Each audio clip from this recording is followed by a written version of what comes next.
આજ રોજ આપણે એ જાણીએ કે ભરણ પોષણ મેળવવા કયા કયા વ્યક્તિ હકદાર છે. પહેલું તો એ કે આપણી સાથે જે સ્ત્રી પરણી હોય એટલે લગ્ન કર્યા હોય, જે પોતાનું ભરણ પોષણ કરવા સક્ષમ જ નથી, તે સ્ત્રી ભરણ પોષણ મેળવવા હકદાર છે.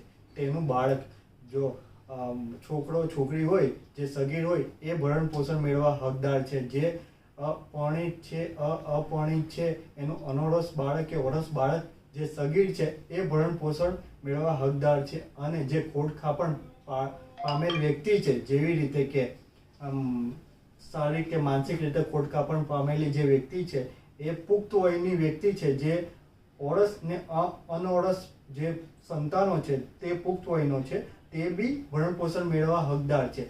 પરંતુ તેમાં અપવાદ છે કે જે પરણેલી પુત્રી છે એ ભરણ પોષણ મેળવવા હકદાર નથી. માતા પિતા છે એ બી ભરણ પોષણ મેળવવા હકદાર છે. અને એમને જો માતા પિતાને જલ્દી ચુકાદો જોતો હોય, ભરણ પોષણ જલ્દી જોતું હોય, તો એ કલેક્ટર, જિલ્લાની કલેક્ટર પાસે જઈને દાવો દાખલ કરીને ત્યાંથી જલ્દી ઓર્ડર પાસ કરીને બી ભરણ પોષણ મળી શકે છે. પણ જ્યારે જિલ્લાની કૌટુંબિક કોર્ટ છે એમાં બી તમે છે ને દાવો દાખલ કરી શકો છો, માતા પિતા. અને જે સ્ત્રી છે, જે પરણેલી સ્ત્રી છે, પત્ની છે, એ બી ભરણ પોષણ માટે ફેમિલી કોર્ટમાં દાવો કરીને ભરણ પોષણ મેળવી શકે છે.